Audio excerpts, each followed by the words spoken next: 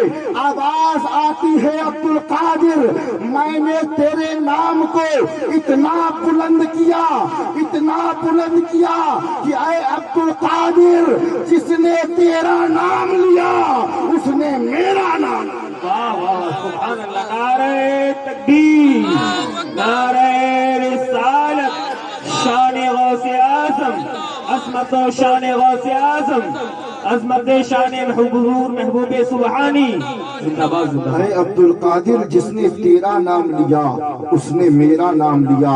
یہی وجہ ہے کہ کئی اولیاء اللہ جنہوں نے اپنی زندگی میں صرف غوث پاک کا نام لیا، اللہ نے انہیں ولایت عطا فرما دی۔ تبھی تو کہنے والے نے کہا تھا کہ غوث کو یا غوث کہتے کہتے ہو جاتے ہیں غوث، اور خواجگی مل جاتی ہے خواجہ کا دم بھر کے تو دے۔ اب جب اتنے اچھے موڈ میں سن رہے ہو تو ایک خوبصورت واقعہ بھی سن لیں۔ دیکھیے، اللہ نے ذات کو تو مرتبہ عطا فرمایا ہی، غوث پاک کی ذات تو بلند ہے ہی، نام اتنا بلند۔ ابھی میں نے کہا نا کہ کئی ایسے بھی ہیں جو یا غوث کہتے کہتے ولی بن گئے۔ بے شک بے شک، اس بات کی دلیل ہے میرے پاس، توجہ ہے آپ؟ میرے دادا حضور قبلہ سیاں بابا رحمۃ اللہ تعالی، سبحان اللہ، اللہ سبحان اللہ، میرے گھر کی بات ہے، سبحان اللہ، چاہتا ہوں کہ موڈ میں بیان کیا۔ سبحان اللہ، ان کے ایک چہیتے مرید تھے جن کا نام تھا حاجی قادر شاہ ولی۔ پہلے غیر مسلم تھے، میرے دادا حضور کے ہاتھ پر ایمان لائے، سبحان اللہ، اور ایمان لانے کے بعد جب جوتیاں اٹھائی تو اللہ نے جوتیوں کی برکت سے انہیں ولی بنا دیا۔ سبحان اللہ، سبحان اللہ، نہ کسی مدرسے میں گئے، ہاں نہ کسی مکتب میں داخلہ واہ لیا، واہ، نہ کسی یونیورسٹی میں گئے، صرف انہوں نے ایک آلے رسول کی جوتیوں کو سیدھا کیا۔ بے شک، اب اس واقعے کی جو سند ہے یہ اتنی مضبوط ہے ہاں ہاں ہاں کہ جتنے راوی ہیں سارے سید ہیں، جتنے راوی ہیں سارے سید ہیں۔ سبحان اللہ، ان کا معاملہ یہ تھا کہ جب ان کے پاس کوئی مریض آتا اور کہتا کہ حضور بچہ بیمار ہے تعویذ دے دیجیے، بھئی آپ بھی جاتے ہیں یا نہیں علماء کے پاس؟ اور تعویذ میں کیا ہوتا ہے؟ اللہ کا کلام، شفا مل جاتی ہے۔ تو آپ کے پاس بھی آیا کرتے تھے، کہتے کہ حضور بچہ بیمار ہے تعویذ دے دیں، شوہر کا کاروبار نہیں چل رہا تعویذ دے دیں، اماں بیمار ہے تعویذ دے دیں۔ تو جب لوگ آپ کے پاس تعویذ لینے آتے تو آپ کاغذ میں صرف اتنا لکھتے، یا غوث المدد، سبحان اللہ،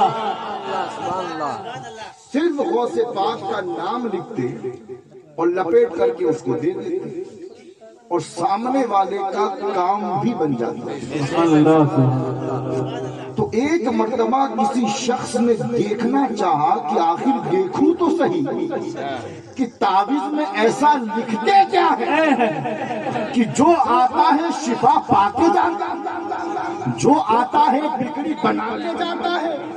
تو دیکھنے والے نے دیکھا تو غوث پاک جو ہے غوث پاک کا نام لکھا کرتے تھے، اور اس واقعے میں اضافہ غلام حسین باپو نے یوں کیا کہ آپ غوث پاک کا نام سیدھا نہیں الٹا لکھا کرتے تھے۔ اور کیا لکھتے تھے اب سنیے، آپ غوث پاک نہیں لکھتے تھے، آپ لکھتے تھے پاک غوث۔ کیا لکھتے تھے مولانا؟ پاک غوث۔ تو جب دیکھنے والے نے دیکھا کہ غوث پاک کا نام وہ بھی الٹا، تو آئے سیاں بابا کی بارگاہ میں، اور آنے کے بعد کہا کہ حضور اپنے مرید کو سمجھائیے، ایک تو بڑے پیر کا نام لکھتے ہیں اور وہ بھی اوپر سے الٹا۔ تو سیاں بابا نے کہا کہ تجھے الٹے سیدھے سے کیا مطلب ہے، تیری بگڑی بن جاتی ہے، اتنا کافی ہے۔ نعرہ تکبیر، نعرہ رسالت، فیضان اولیاء، فیضان حضور سیاں بابا، فیضان حضور بھائی جان بابا، شہزادہ حضور غوث اعظم۔ غوث پاک کے نام کی برکت کہ الٹا لکھو یا سیدھا سبحان اللہ، سبحان اللہ، کام کر ہی جاتا ہے۔ عزیزان گرامی، غوث پاک فرماتے ہیں توجہ کہ اللہ نے تمام مخلوق کے قلوب میری مٹھی میں رکھے. بولو بلند آواز سے. یہ جو ہمارے دل ہے نا، یہ دل، اس پر میں اگر یہ کہوں کہ غوث پاک کا قبضہ ہے تب بھی غلط نہیں ہوگا. ہمارے دلوں پر کس کا قبضہ ہے؟ بولو. غوث پاک کا قبضہ ہے. اسی لیے ہر 11ویں میں ہم کھاتے بھی ہیں اور کھلاتے بھی ہیں. اور جب بات کھانے اور کھلانے کی آ گئی تو بہت پیاری بات کہہ دوں. غوث پاک فرماتے ہیں کہ میں نے تمام اعمال کا جائزہ لیا. نماز کو بھی دیکھا، روزے کو بھی دیکھا، حج کو بھی دیکھا، زکوٰۃ کو بھی دیکھا، تہجد کو بھی دیکھا، قرآن کی تلاوت، تمام اعمال کو میں نے دیکھا. لیکن میں اس نتیجے پر پہنچا کہ وہ عمل جو اللہ کو سب سے زیادہ پسند ہے وہ بھوکوں کو کھانا کھلانا ہے. سبحان اللہ، سبحان اللہ. تو ہم 11ویں کر کے کیا کرتے ہیں؟ اللہ کو راضی کرتے ہیں اور وہ کام کرتے ہیں جس کو میرا رب بے حد پسند فرماتا ہے. سبحان اللہ. تو غوث پاک فرماتے ہیں کہ مخلوق خدا کے دل میرے قبضے میں ہے. اب اس کا واقعہ کچھ اس طریقے سے ہے کہ غوث پاک نماز جمعہ کے لیے جب جایا کرتے تھے تو ایک کثیر تعداد ہوتی تھی آپ سے مصافحہ کرنے والے. توجہ. پیر صاحب آتے ہیں تو آپ کیا کرتے ہیں؟ ہاتھ چومتے ہیں. کیوں ہاتھ چومتے ہیں؟ تاکہ برکت ملے، فیض ملے. یہی مقصد ہوتا ہے. تو جب غوث پاک جمعہ کے لیے تشریف لے جاتے ہیں تو ایک بڑی تعداد آپ سے مصافحہ کرنے چلی آتی. شیخ علی حیدری بیان کرتے ہیں کہ ایک مرتبہ ہم جمعہ کی نماز کے لیے نکلے تو ہم نے کیا دیکھا کہ جو لوگ غوث پاک سے مصافحہ کرنے کے لیے ٹوٹ پڑتے تھے آج ایک بھی مصافحہ کرنے نہیں آ رہا. میں پریشان کہ آخر لوگوں کو ہو کیا گیا. ہر بار تو مجھے لوگوں کو دور کرنا پڑتا تھا کہ ہٹو نماز جمعہ کا وقت ہو رہا ہے، لیکن آج ایک بندہ بھی نہیں. ابھی یہ خیال شیخ علی حیدری کے دل میں آیا ہی تھا کہ ایک بہت بڑی تعداد اکٹھا ہوئی غوث پاک سے مصافحہ کرنے کی، اور ایسا لگ رہا تھا کہ بیچ میں شمع جل رہی ہے اور ارد گرد پروانے منڈرا رہے ہیں اور غوث پاک رضی اللہ تعالی عنہ مصافحہ دے رہے ہیں. اب شیخ علی حیدری کو اتنے دھکے لگے کہ آپ بھیڑ میں پیچھے چلے گئے. روایت کہتی ہے کہ سرکار غوث الاعظم مصافحہ دیتے جا رہے ہیں یہاں تک کہ جمعہ مسجد سامنے ہے. آپ جیسے ہی جامع مسجد کی سیڑھیوں پر چڑھے آپ نے کیا دیکھا کہ شیخ علی حیدری جو آپ کے ساتھ آئے تھے اب وہ آپ کے نہ دائیں ہیں نہ بائیں. آپ نے پیچھے مڑ کر دیکھا تو شیخ علی حیدری دور کھڑے نظر آئے. غوث پاک نے مریدوں سے فرمایا، اپنے چاہنے والوں سے فرمایا، مریدوں جگا دو، میرے مرید خاص شیخ علی حیدری کو آگے آنے دو. جب شیخ علی حیدری آگے آ گئے تو غوث پاک نے مسکرا کے فرمایا، شیخ علی حیدری اب بتاؤ یہ حال زیادہ بہتر تھا یا وہ حال؟ سبحان اللہ. میری صحبت میرا قرب زیادہ بہتر تھا یا مجھ سے دوری؟ شیخ علی حیدری نے عرض کیا، سرکار بات سمجھ میں نہیں آئی کہ آخر ماجرا کیا ہے؟ غوث پاک نے فرمایا، شیخ علی حیدری کان کھول کر کے سن لو، اللہ نے عبد القادر کو یہ طاقت اور یہ قوت عطا کی ہے کہ اللہ نے مخلوق خدا کے دل عبد القادر کی مٹھی میں رکھے ہیں. عبد القادر جب چاہے اللہ کی مخلوق کو اپنی طرف مائل کر دے اور جسے چاہے اپنے سے دور کر دے. سبحان اللہ، سبحان اللہ.